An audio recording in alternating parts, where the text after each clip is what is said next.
En la cueva del monte perdido descansa un dragón medio dormido.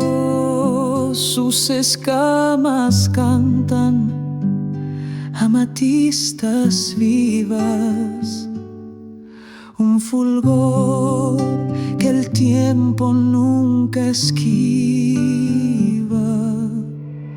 Ronca como el viento, suave su sonido, no asusta, no hiere, es un suspiro tranquilo.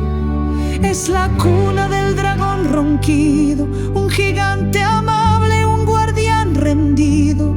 Ignis amabilis, fuego que no quema, un corazón que sueña, su llama es poema.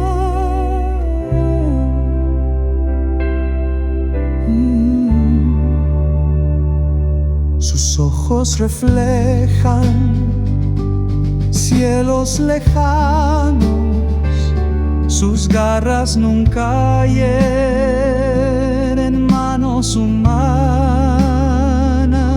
Guarda secretos, historias calladas,